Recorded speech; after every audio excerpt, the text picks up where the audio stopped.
ৰূপজ্যোতি কুৰ্মীয়ে বিৰাট ভয় খাইছে জ্ঞানশ্ৰী আহিলে কেনেকুৱা পগলাৰ নিচিনা কৰিছে দেখিছে নাই আপোনালোকৰ জৰিয়তে প্ৰচাৰ কৰাব খুজিছে সংবাদ মাধ্যমৰ জৰিয়তে যে জ্ঞানশ্ৰী আহিলে দিগদাৰ নহয় ৰূপজ্যোতিহে জানে টোপনি নাই তাৰ আপুনি খবৰ লওক তাৰ চাৰিওফালৰ যিখিনি মানুহ লগত থাকে মোক চবেই কৈছে ৰূপজ্যোতিৰ টোপনি সৰি গৈছে মাথা বেয়া হৈ গৈছে তাৰ কি কৰিম বুলি এতিয়া আপোনালোকে নিজেই দেখিবলৈ পাব এবাৰ জ্ঞানশ্ৰী বৰাৰ হাতত সৰু ছোৱালী বুলি কৈছে নহয় এই সৰু ছোৱালীজনীৰ হাতত এবাৰ এটা অসুৰৰ নিধন হ'ব ভাওনা এবাৰ হ'ব মৰিয়নিত এখন যুঁজ হ'ব ৰূপজ্যোতি এবাৰ সঁচা সঁচি পগলা হৈ যাব আগতে ভেকচিন কৰে যে এবাৰ সঁচা সঁচি পগলা হৈ যাব আৰু সেইকাৰণে ৰূপজ্যোতিপুৰৰ পৰা অকণ দূৰে দূৰে থাকিব আপোনালোকে দিগদাৰ কৰে নে নকৰে কেতিয়াবা আপোনালোকক গুমকে উঠাই সি কেতিয়াবা আক্ৰমণ কৰি দিব পৰিস্থিতি বেয়া ৰূপজ্যোতি টোপনি যোৱা নাই মই জানো যিদিনাৰ পৰা জ্ঞানশ্ৰীৰ নামটো শুনিছে সেইদিনাৰ পৰা আবুল তাবুল বকিছে ৰূপজ্যোতি এবাৰ ধৰা খাই পোৱাটো কনফাৰ্ম 40 বছৰ একো নকৰাকে এনে লেটেং পেটেং কৰি কটাই দিলে মই ভাবিছিলো ময়ে ধৰা খাই কৰিম কিন্তু মই আকৌ মোক শিৱসাগৰৰ পৰা মানুহে আহিব দিয়া নাই সেইকাৰণে মোৰ ভণ্টিজনীক লৈ আহিছো বোলো ৰূপজ্যোতিক এবাৰ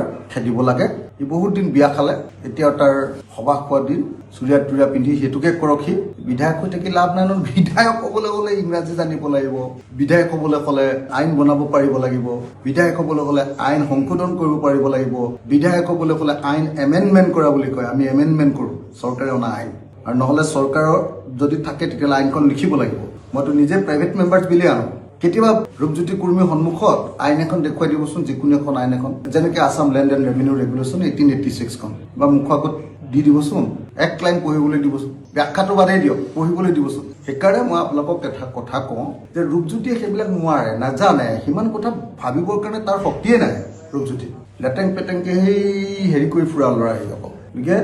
ৰূপজ্যোতিৰ কথা আপোনালোকে বাদ দিয়ক এবাৰ ৰূপজ্যোতি হাৰিব আবুল তাবুল বকিব আপোনালোকেও বৰ বেছি ওচৰলৈ গৈ নাথাকিব কেতিয়াবা খঙতে গুমকে মাৰি দিব আপোনালোকৰ পিনে মই প্ৰথমবাৰৰ বিধায়ক শিৱসাগৰৰ কাৰণে ৰংঘৰ প্ৰকল্প 142 কোটি টকাৰ কাম দিছোঁ ব্ৰহ্মপুত্ৰ খহনীয়া ৰোধ কৰিবৰ কাৰণে 205 কোটি টকাৰ কাম দিছোঁ শিৱসাগৰ টাউনত পানী যোগান প্ৰকল্পৰ কাৰণে 70 কোটি টকা আনিছোঁ এনেকৈ এটা এটাকে ডাঙৰ ডাঙৰ প্ৰজেক্ট আনিছোঁ 40 বছৰ শাসন কৰিলে কুৰ্মী পৰিয়ালটোৱে মাকে কৰিলে 15 বছৰ পুতেকক কৰিলে 25 বছৰ 40 বছৰ শাসন কৰাৰ পাছত এই পৰিয়ালটোৱে মৰিয়নি কি প্ৰজেক্ট ল'লে আপোনালোকে কওক এটাই মাত্ৰ প্ৰজেক্ট আহিছিলে খোৱা পানীৰ প্ৰকল্প এটা চেণ্ট্ৰেল গভৰ্ণমেণ্টৰ পৰা পইচা গাল খাই পেলালে পানী পাইনে কোনোবাই মৰিয়নিত এটা প্ৰজেক্ট লৈছিলে নকচাৰীৰ ওচৰ এখন কি গাঁও তাত এটা প্ৰজেক্ট লৈছিলে দুইটা পইচা খাই পেলালে চেলেঙত গতিকে আমি স্পষ্টকে ক'বলৈ আহিছো যে এজন বিধায়কে অকল তুলনি বিয়া খোৱাটো আৰু শ্ৰাদ্ধ খোৱাটো আৰু মানুহ মৰিলে খবৰ লোৱাটোৱে কেৱল কাম নহয় এজন বিধায়কৰ প্ৰধান কামটো হ'ল সমষ্টিটোৰ কাৰণে উন্নয়ন আজুৰি অনা এজন বিধায়কৰ প্ৰধান কামটো হ'ল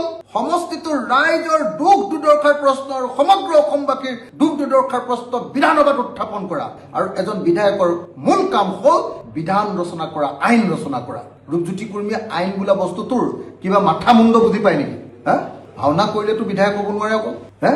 উৰুলি দুটা দিলেতো বিধায়ক হ'ব নোৱাৰে মানুহে বিধায়ক হ'বৰ কাৰণে যোগ্যতা লাগিব আইন ৰচনা কৰিব পাৰিব লাগিব ল এখন মেক কৰিব লাগিব ল মেকাৰ আইন এখন তৈয়াৰ কৰিব পাৰিব লাগিব পাৰে কিবা ৰূপজ্যোতি কুৰ্মীয়ে এইবিলাক জানে কিবা ইংৰাজীত আইন এখন লিখিব পাৰিব গতিকে আমাক সঁচা সঁচি এজন বিধায়ক লাগে আৰু সেইকাৰণে জ্ঞানশ্ৰী বৰাক আমি এবাৰ মৰিয়নিৰ পৰা উঠাব খুজিছোঁ জিকাব খুজিছোঁ আৰু জিকাই লৈ অসম বিধানসভাত মৰিয়নি সমষ্টিটোৰ নাম উজ্বলাব খুজিছোঁ আৰু মই যেনেকৈ অকল বিধানসভাই তৰাই নাথাকোঁ হিমন্ত বিশ্ব শৰ্মা অকল কলিজাই নকপাওঁ মোৰ সমষ্টিৰ কাৰণে কাম আদায় কৰি লৈ যাওঁ তেনেকৈ কাম আদায় কৰিবৰ কাৰণে জ্ঞানশ্ৰী বৰাক মই এবাৰ লগত কৈছোঁ প্ৰশ্ন উত্থাপন হৈছে যে অখিল গগৈয়ে ৰূপজ্যোতি কুৰ্মীক কভাৰ দিছে জ্ঞানশ্ৰী বৰাক দিবলৈ কি ক'ব মইতো ভাবোঁ যে